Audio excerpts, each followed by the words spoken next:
Padre, en el nombre de Jesús, muchas gracias. Gracias, Señor, por lo bueno que eres. Gracias porque eres hermoso, Señor, y sabemos que hemos encontrado en tu presencia, Señor, la plenitud de gozo, la plenitud de alegría. Te pedimos en esta noche, Señor, que tu presencia empiece a descender sobre todos los que estamos aquí, Señor. Que tú obres poderosamente en cada uno de los que estamos hoy aquí, Señor, que trates en el corazón de tu pueblo, de tu iglesia, Señor, que esta palabra, Señor, nuestra tierra esté preparada para recibir esta semilla que va a ser sembrada el día de hoy.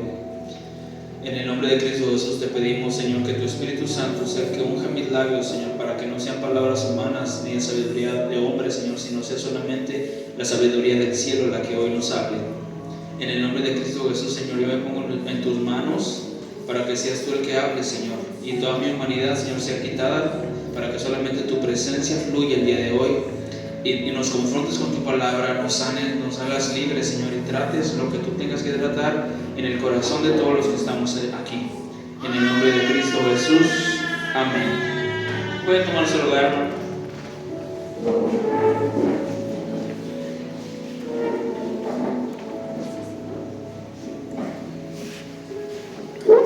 Sabe, nosotros tenemos un privilegio muy grande que es estar en la casa de Dios.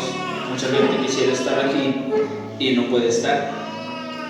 Y yo creo que tenemos que disfrutar de la estancia en la casa del Señor.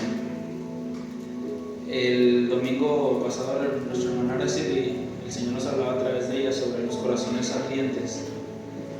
Y el día de hoy el Señor tiene una palabra sobre un corazón libertador. ¿Qué es un corazón libertador?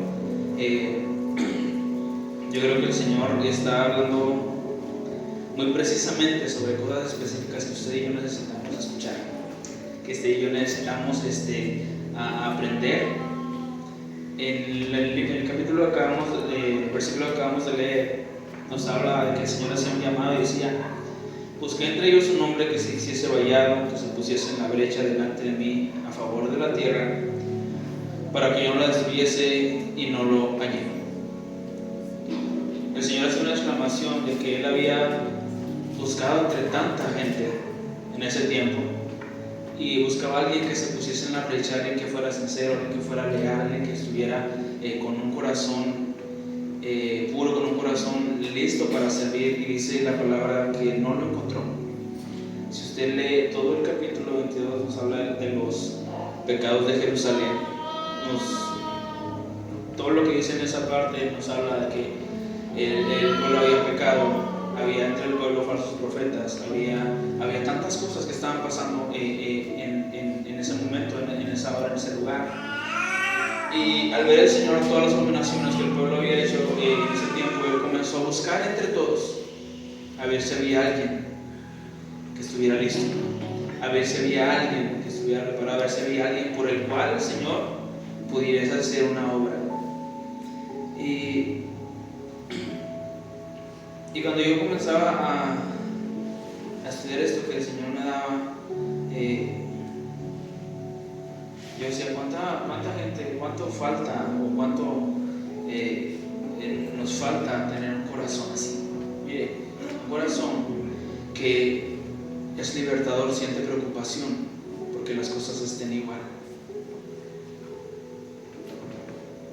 Un corazón, como su nombre lo dice, libertad. Él busca que todos tengan la libertad que Él tiene para servir, para agradar, para trabajar, para hacer tantas cosas. Y el Señor comenzaba a tratar conmigo sobre todo esto, y Él me hablaba de un hombre llamado Moisés. Y conociendo la historia de Moisés, pues conocemos cómo él es su nacimiento, nace en un momento de crisis donde estaban matando a todos los niños, y él lo tiene que echar al río en Moisés para que no le hicieran daño, para que llegara la hija de Faraón. Usted lo ha visto tal vez en películas, o si lo estudia en la Biblia y viene también. Y vemos la historia de Moisés que es de sufrimiento desde el principio. Vemos la historia de Moisés que es desde el principio él empieza a sufrir porque no tenía a su mamá verdadera, ¿verdad? Era como que su mamá postiza en ese tiempo. Y en medio de todo eso, el Señor tenía un plan. En medio de todas las cosas, el Señor siempre tiene un plan. Nosotros tal vez no entendemos cuál es el plan de Dios en la situación en la que usted y yo pasemos, pero Él siempre tiene un plan, siempre. Y el plan también fue para Moisés. Él tenía un plan con Moisés, a pesar de que estaba en un lugar donde no era la adoración principal Dios, sino los ídolos, sino todo lo que se movía en Egipto, sino todo lo que las costumbres diferentes a las del pueblo de Dios. Mas sin embargo el Señor tenía un plan para Moisés. El Señor tenía algo para él. Éxodo capítulo 3, vamos a estar leyendo el 1 al 3, del 1 al 12. Éxodo capítulo 3, versículos del 1 al 12.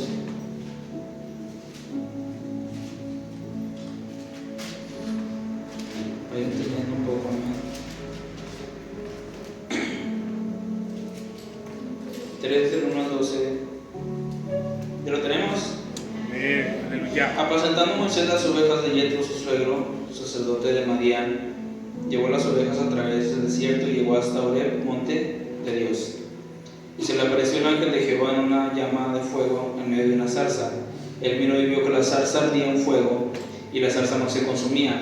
Entonces Moisés dijo: iré yo ahora y veré esta grande visión. ¿Por qué causa la zarza no se quema? Viendo Jehová que él iba a ver, lo llamó Dios en medio de la zarza, dijo: Moisés, Moisés. Y él respondió: heme aquí. Y dijo: no te acerques, quita tu calzado de tus pies, porque el lugar en que tú estás, tierra santa es. Y dijo: yo soy el Dios de tu padre, de Abraham, de Isaac y de Jacob. Entonces Moisés cubrió su rostro porque tuvo miedo de mirar a Dios. Dijo luego Jehová: bien he visto la aflicción de mi pueblo que está en Egipto, y he oído su clamor a causa de sus extractores, pues he conocido sus angustias, y he descendido para librarlos de mano de los egipcios y sacarlos de aquella tierra a una tierra buena y ancha, a tierra que fluye leche y miel, a los lugares del cananeo, del eteo, del amorreo, del fereceo, del jebeo y del jebuseo.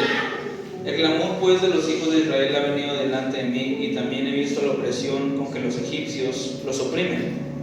Ve por tanto ahora, y te enviaré a Faraón para que saques de Egipto a mi pueblo, los hijos de Israel. Entonces Moisés respondió a Dios: ¿quién soy yo para que vaya a Faraón y saque de Egipto a los hijos de Israel? Y él respondió: ve, porque yo estaré contigo, y eso te será por señal de que yo te he enviado. Cuando hayas sacado de Egipto al pueblo, serviréis a Dios sobre este monte. Nos habla ahí cómo el Señor llama a Moisés, y tal vez usted ha leído demasiadas veces, hermano, esto, sobre cómo el Señor llamó a Moisés en medio de las zarzas, sobre cómo él fue a ver esa gran visión, sobre lo que había pasado en ese momento, cómo el Señor lo llama, cómo Moisés le dice: Señor, pues en medio de todo eso le dijo: yo soy un tartamudo, ¿cómo quieres que yo vaya en el presente? El Señor le dice: pues yo soy el que doy la boca al hombre, o sea, yo voy a estar contigo.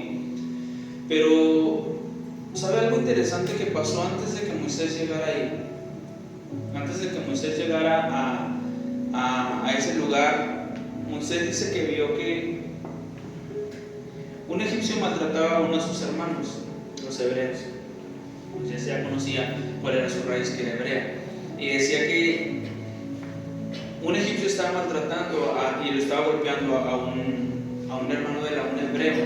Y cuando él vio esa acción, dice que él se abalanzó sobre el egipcio y lo mató. Y cuando pasa eso, él tuvo un temor y escondió el cuerpo del egipcio. Entonces dice que después se topó a otros de sus hermanos hebreos que estaban discutiendo entre sí. Les dijo: no estén peleando porque son hermanos. Y dice que ellos le respondieron: ¿vas a hacernos acaso como hiciste con el egipcio? ¿Nos vas a matar o nos vas a quitar la vida como se la quitaste a él? Entonces Moisés tiene miedo, y es cuando huye a Madián. Es cuando se va, porque Faraón procuraba quitarle la vida porque sabía lo que había sucedido, porque sabía lo que había pasado. Él huye a Madián. Y sabe, cuando yo me puse a investigar sobre qué es lo que significaba Madián, sobre qué era Madián, donde Moisés había ido, investigando, puedo entender que Madián significa que es una tierra de juicio y es una tierra de dificultades y de pleito. Esa es la tierra de Madián. Y ahí huye Moisés, a esa tierra. Nosotros podemos decir, bueno, pero si Dios lo llama o si Dios lo va a llamar, ¿por qué lo manda a esa tierra? ¿O por qué Moisés corre a esa tierra? ¿Por qué huye a esa tierra? Y podemos ver algo interesante aquí en la palabra, hermano. Que no importa el hoyo oscuro donde usted esté o donde yo esté, si el Señor manda por nosotros, Él nos va a sacar de donde quiera que nosotros estemos. Aunque estemos en el calabozo más angosto o más oscuro, el Señor de ahí nos va a sacar para algo grande, para algo especial.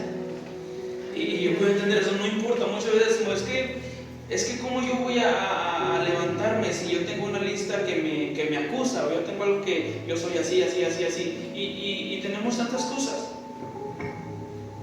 O estamos en tierra de Madián, contiendas, tensiones, instrucciones, dificultades y tantas cosas.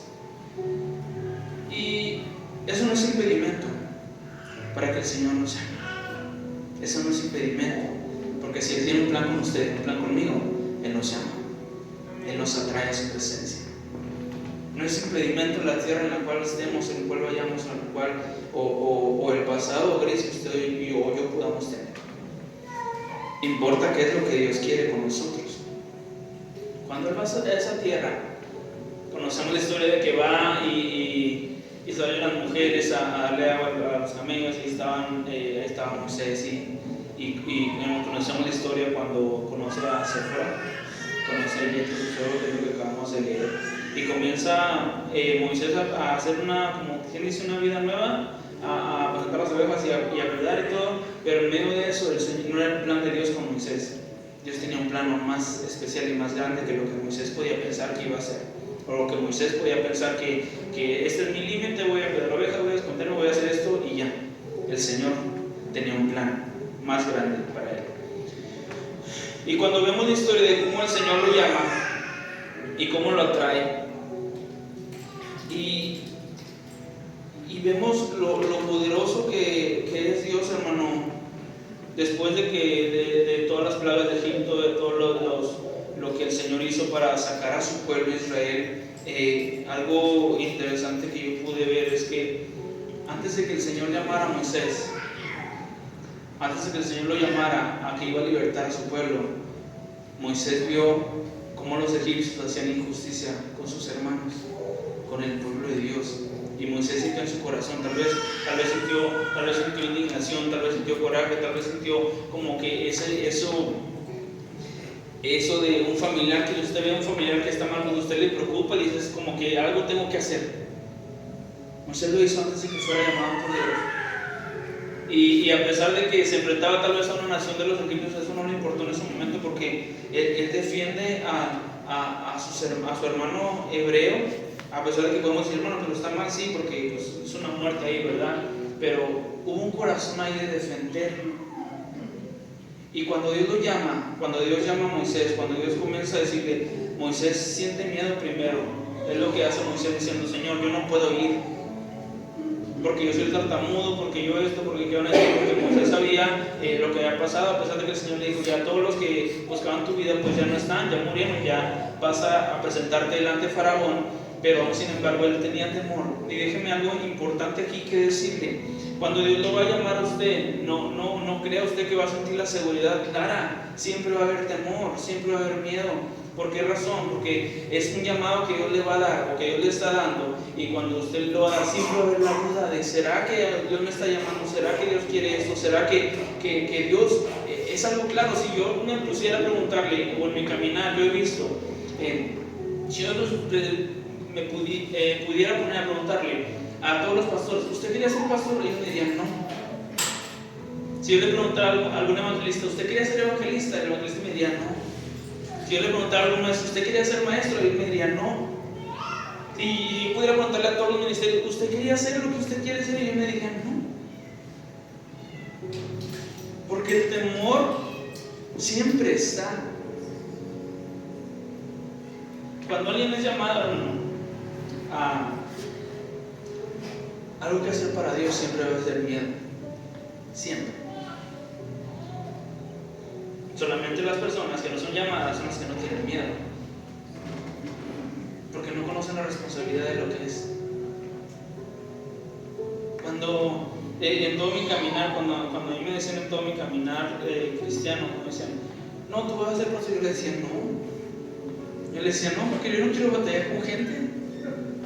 Yo le respondía, si yo no quiero batallar con gente, porque yo creo que un pastor tiene diferentes caracteres en la iglesia, y no a todos los puede tratar igual porque todos tienen diferente carácter. Y yo decía eso, yo decía, yo no voy a ser pastor porque no quiero batallar con gente, porque es muy difícil, porque muchas cosas me van a pasar. Es lo mismo que Moisés sintió menosprecio dentro de él, porque Moisés decía, ¿cómo yo me voy a presentar delante de Faraón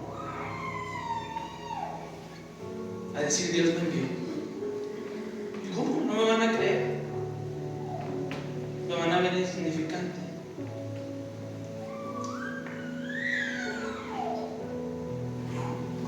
Pero cuando él vio que la zarza ardía, cuando él vio que Dios le habla y comienza a decir, quita el calzado que está en tus pies, quita el calzado que hay en tus pies. ¿Cuál era el calzado de Moisés, hermano? El calzado de Moisés era de huir, de correr, de irse. El calzado que Moisés traía desde Egipto era esconderse, huir, estar en el anonimato, no querer saber nada de nadie.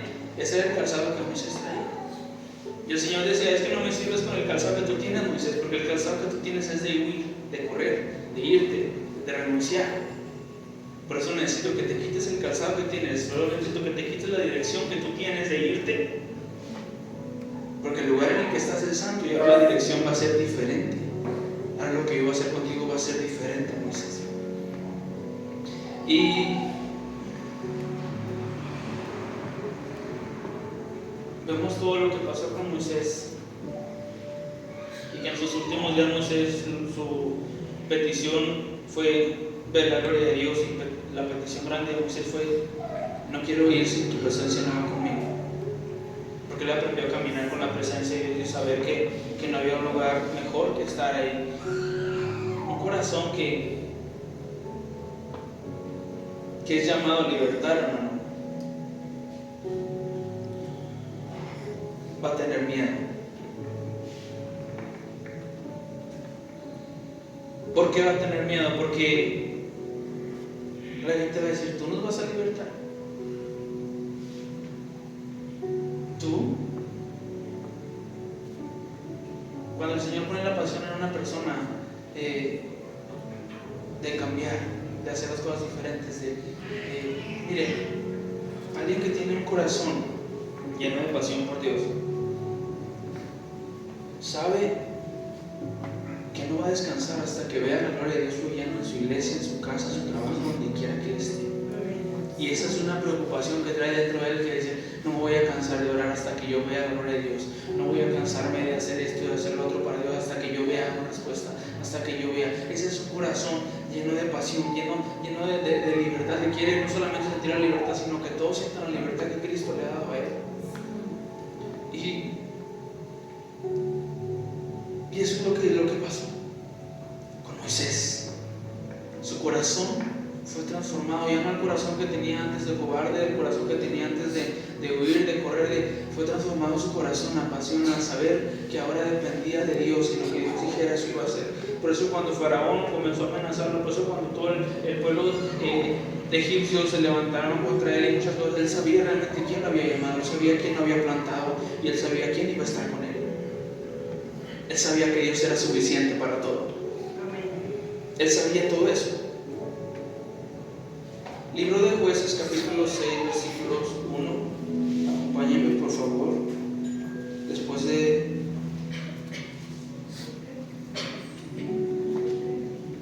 Deuteronomio, de Josué, y de Jueces, capítulo 6.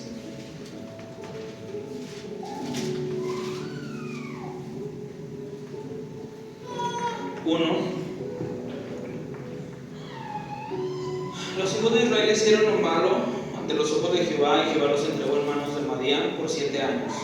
Y la mano de Madián prevaleció contra Israel, y los hijos de Israel, por causa de los madianitas, se hicieron cuevas en los montes, cavernas y lugares fortificados.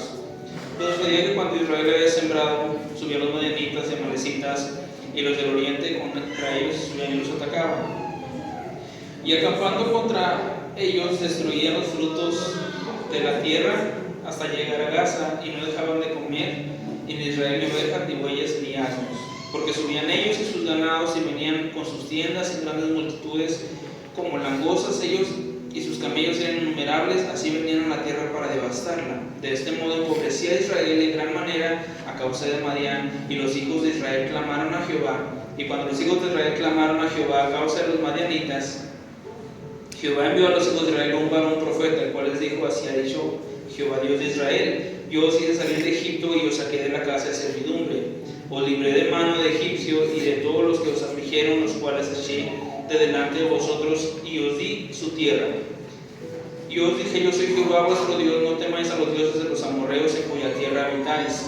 Pero no habéis obedecido mi voz.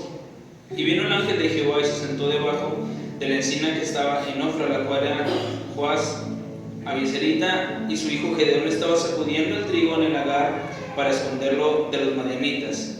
Y el ángel de Jehová se le apareció y le dijo: Jehová está contigo, varón esforzado y valiente. Y Gedeón le respondió: Señor mío, si Jehová está con nosotros, ¿por qué nos ha sobrevenido todo esto? ¿Dónde están todas sus maravillas que nuestros padres nos han contado, diciendo: nos sacó Jehová de Egipto, y ahora Jehová nos ha desamparado y me ha entregado en mano de los madianitas? Mirándole Jehová le dijo: ve con esta tu fuerza y salvarás a Israel de la mano de los madianitas. ¿No te envío yo? Entonces él respondió: Señor mío, ¿con qué salvaré yo a Israel? He aquí que mi familia es pobre en Manasés, y yo el menor de la casa de mi padre. Jehová le dijo: ciertamente yo estaré contigo, y derrotarás a los madianitas como a un solo hombre. Hasta ahí. Dios llama a otro hombre que se llama Gedeón.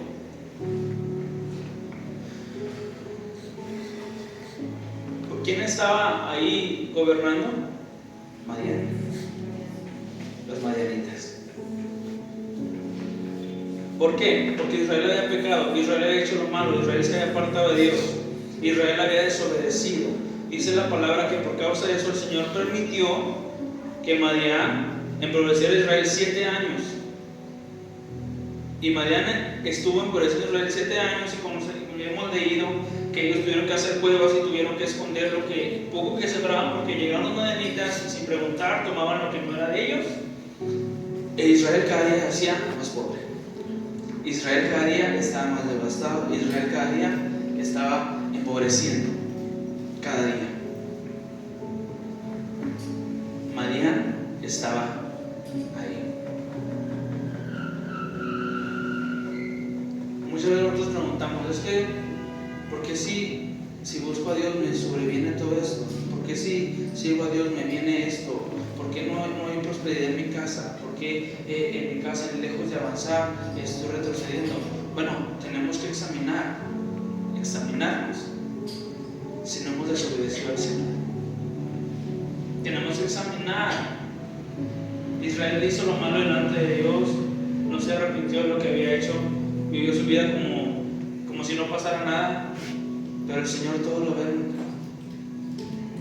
El Señor permitió que, y si hemos leído la historia de la Biblia y conocemos, dice la Biblia, que muchos pueblos, por causa de la desobediencia de Israel, Dios tuvo que probarlos con varios pueblos sobre Israel, por causa de que Israel no entendía, y el Señor tuvo que tratar muchas cosas con Israel a través de que venían otros pueblos y los hacían la guerra y los vencían, por causa de que Israel no quería entender que Dios era su único Dios, que no tenían que mirar a nadie, que no tenían que hacerse en ningún lado, sino solamente buscar a Dios, sino solamente buscar la presencia de Dios. En este momento todo eso estaba aconteciendo. Los madianitas venían y empobrecían a Israel, y Israel no podía hacer nada, solamente esconderse, solamente huir, solamente esperar lo malo que estaba pasando. Pero en medio de todo eso Israel clama a Dios, y cuando ellos claman, el Señor los escucha. Cuando ellos claman, el Señor los oye. ¿Sabe? A veces, o muchas veces, nosotros estamos como Israel. A veces traemos el agua hasta acá, pero no queremos clamar a Dios, pero no queremos acercarnos a Dios. Y traemos el agua hasta acá como lo tenía Israel, y estaban empobreciendo, y lejos de acercarnos a Dios, lejos de humillarnos a Dios, lejos de decirle al Señor: Perdónanos si hemos hecho algo malo, Señor. Te necesitamos, Señor. Queremos depender de ti. Estamos como Israel, como le dijo Gedeón. ¿Dónde está todo lo que el Señor dijo? ¿Dónde está todo lo que había prometido? ¿Dónde está lo que nuestros padres nos contaron? ¿Dónde está lo que Él hizo con Egipto? Gedeón estaba diciendo eso. Si el Señor estuviera con nosotros, no nos estuviera sobreviniendo todo esto. Pero sin embargo había un trasfondo que era el pecado. Y cuando el pecado estaba ahí, recuérdese que también la Biblia dice que cuando el pueblo de Israel había pecado, había perdido la batalla porque había pecado en medio del pueblo. Y no podían vencer, y no podían caminar. Eso es lo que estaba pasando aquí. Israel había pecado, se había olvidado de Dios. Y los madianitas estaban sobre ellos. Tenemos que aprender a identificar ¿qué es el espíritu de Madián? Es un espíritu de escasez que se roba el fruto de tus manos, te persigue, te acosa, te atemoriza, te empobrece, no deja que prosperes, se roba la bendición antes de que llegue a tus manos. Ese es Madián. Y Madián estaba empobreciendo a Israel por causa de que Israel le había tendido las puertas, o le había abierto las puertas a Madián. Pero en medio de todo eso, ellos clamaron y el Señor respondió y llamó a alguien que se llamaba Gedeón. Gedeón, ¿qué le dijo al Señor? Señor, yo soy mi familia es la más pobre, mi familia es la que menos es la indicada para que tú me llames. Mi familia no tengo nada, no soy nadie, tengo miedo. Decía Gedeón, tengo miedo de todo esto que está pasando. El Señor lo llama a él.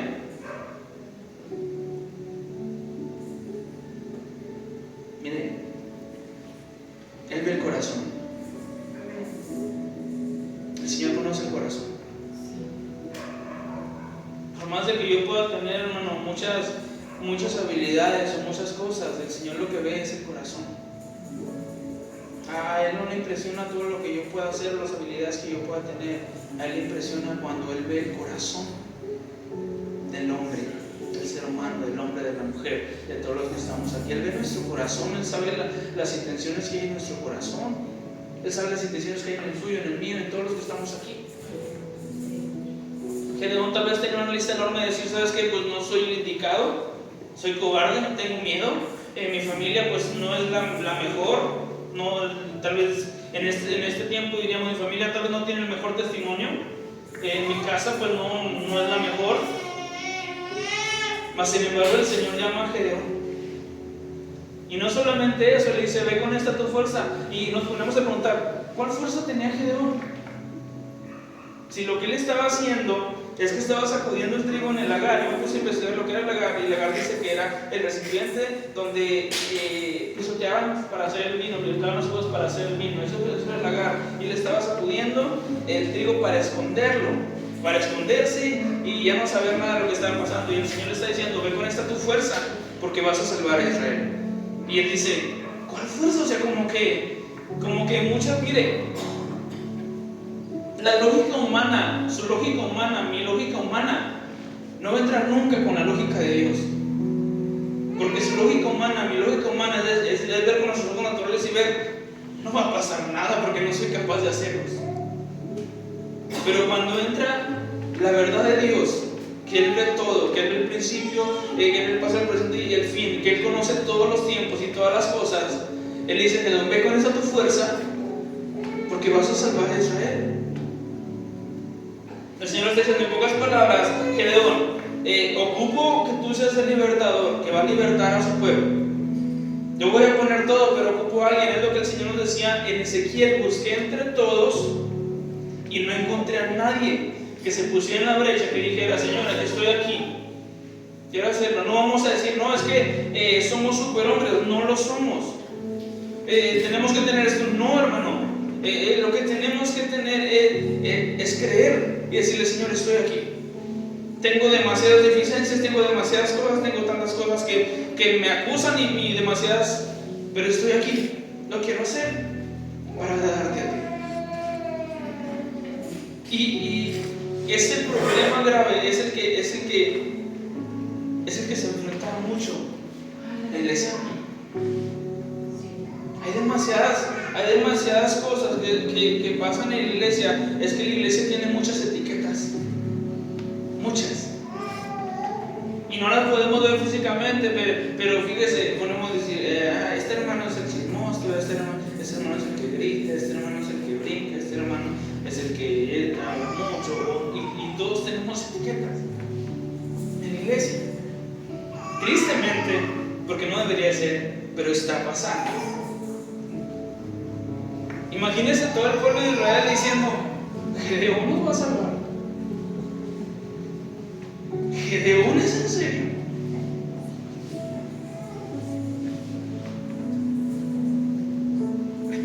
Dios lo llama a él.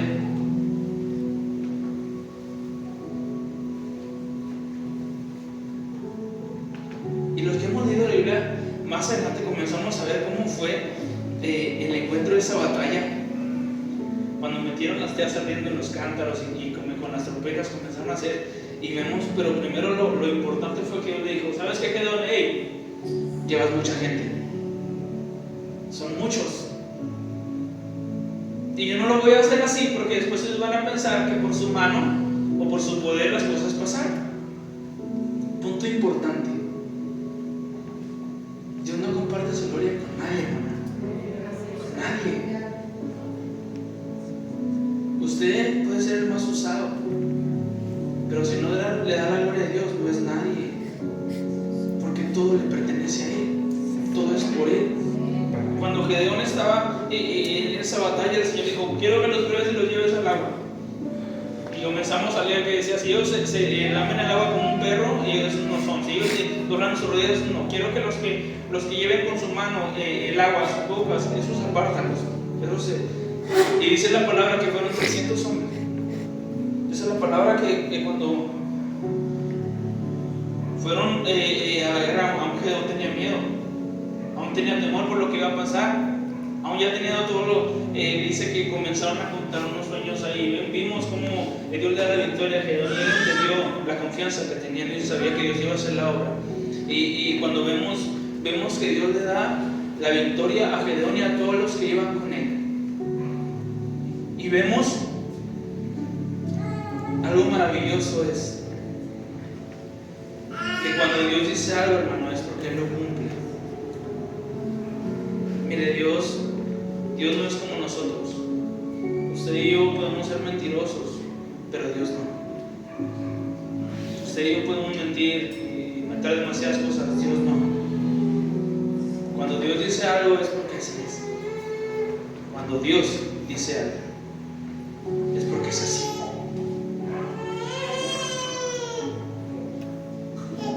Gedeón veía lo que estaba ocurriendo. Veía que los madianitas venían a robarles. Imagínense usted el coraje de Gedeón, decir: yo trabajé todo el día para traer este fruto para mi familia, para mi casa, y vienen estos y nos lo quitan.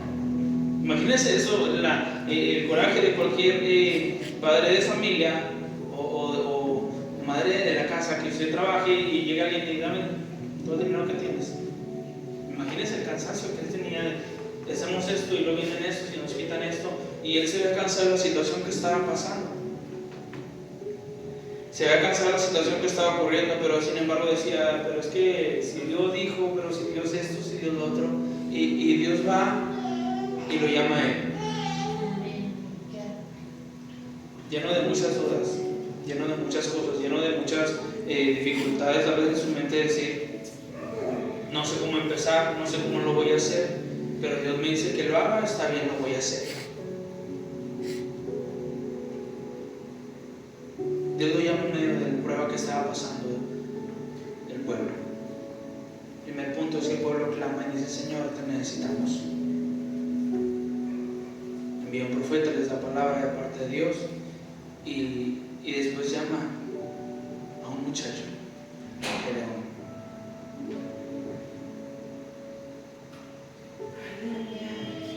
Cuando lo llaman a él, no fue fácil.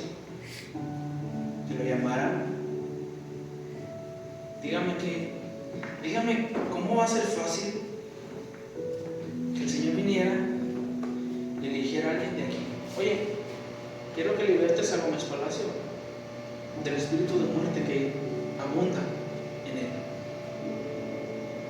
Imagínense. Señor, pero ¿cómo? Y que el Señor diga: ve con esa tu fuerza que yo te he dado y tú vas a libertar a Gómez Palacio del espíritu de suicidio que hay en él. El temor iba a estar, pero el corazón arde por ver un cambio, por ver que la presencia de Dios comience a abundar, a reinar y que las cosas empiecen a suceder. Ese mismo fuego que sintió Gedeón, esa misma pasión que sintió Gedeón, hermano, a lo largo de la vida, a lo largo del caminar, ha habido tantos ayudadores de parte de Dios que no han estado conforme con lo que está pasando.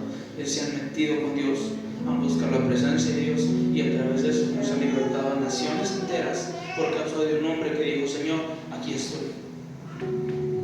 Señor, aquí estoy. Señor, estoy aquí. El espíritu de Madián ha entrado demasiado a la iglesia, demasiado, trayendo escasez, y no solamente física, escasez espiritual. La bendición que Dios ha tenido ha sido, nos ha empobrecido, no hemos tenido la bendición. Antes de que llegue la bendición a nosotros ha sido robada.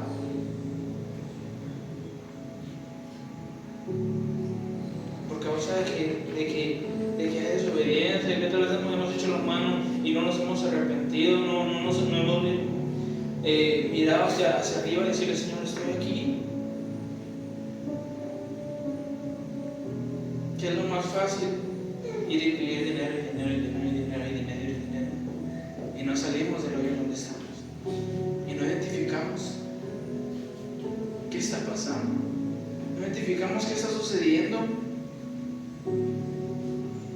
Dios, a lo largo de la Biblia, hermano, Él llamó a muchos hombres: Moisés, Gedeón, Jonás, Noé, los profetas Jeremías, Ezequiel, Isaías. Donde llegó el Señor Jesús, Él llamó a 12 discípulos.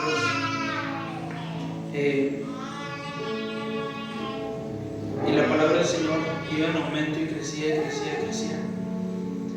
Y déjenme decirle algo: el Señor nos sigue llamando gente. Amén. Miren, cuando yo era niño, ya no un niño, adolescente, para nosotros era muy grande que alguien nos dijera: Dios te va a usar. Era algo extraordinariamente grande. Hoy usted se lo dice a los adolescentes de hoy y no le toman importancia, lo toman como cualquier cosa. En ese tiempo que alguien dijera: Dios te va a usar, Dios va a hacer algo contigo, para nosotros era una emoción que nos caía encima. Decíamos: pero yo, ¿por qué? Hoy no pasa así. Hoy los adolescentes que tenemos en la iglesia, decimos: Dios te va a usar. Sí. O nos dan el avión. Eso es lo que pasa. Y yo me puse a pensar una vez en mi mente adolescente. Yo dije: a ver, es que a veces creemos que los profetas, que los evangelistas, que los maestros, que los pastores, que los apóstoles y todos los llamados por Dios van a ser eternos, y no es así. Ellos cumplen el llamado en su generación, parten con el Señor y luego van quedando generaciones y generaciones y generaciones.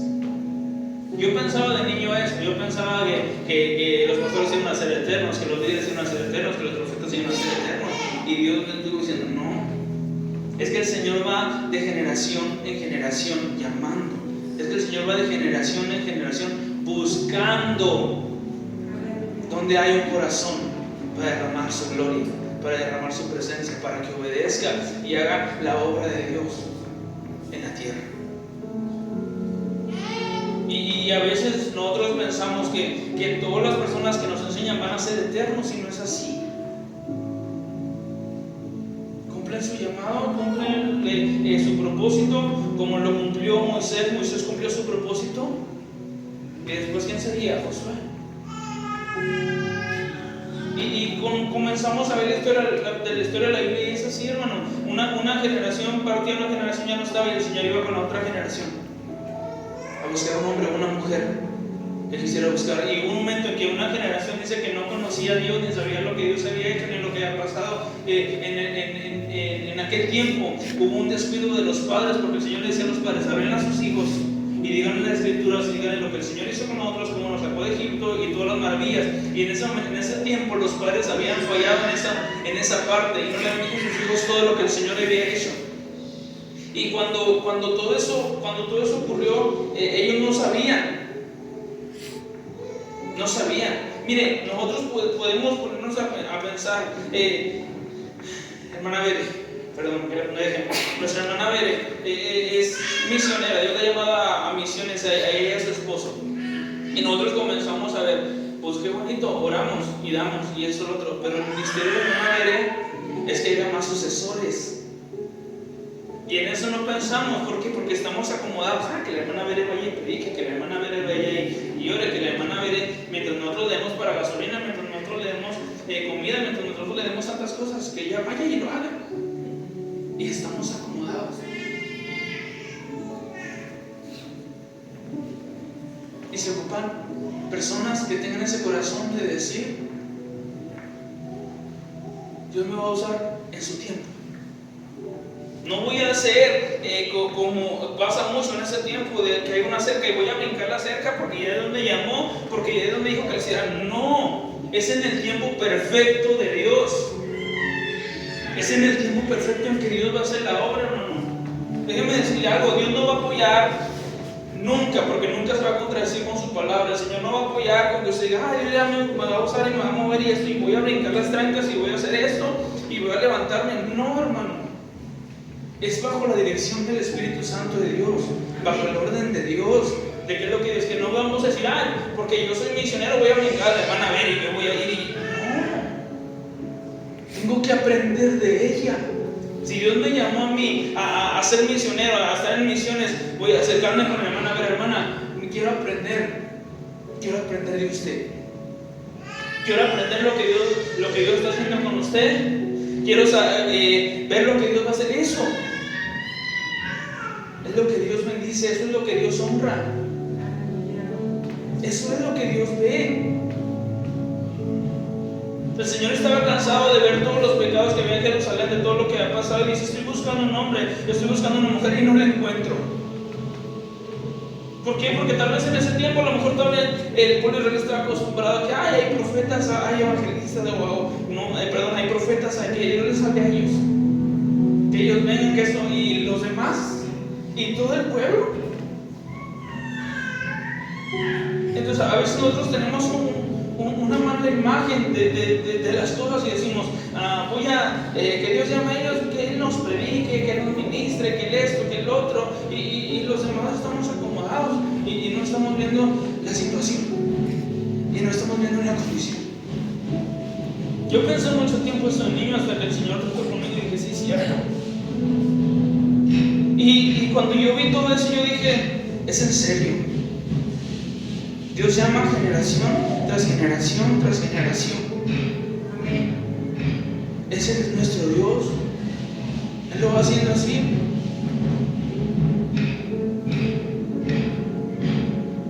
Pero que es importante que el corazón que yo tengo de servicio, de libertador, yo pueda transmitirlo a los demás, para que pueda seguir la obra del Señor. Y déjame decirle algo, hermano: aunque usted y yo no estemos, la obra del Señor va a seguir, porque el arquitecto, porque el creador, porque el que es de todo es Él. Él es el dueño, Él es el Señor de señores y Rey de reyes.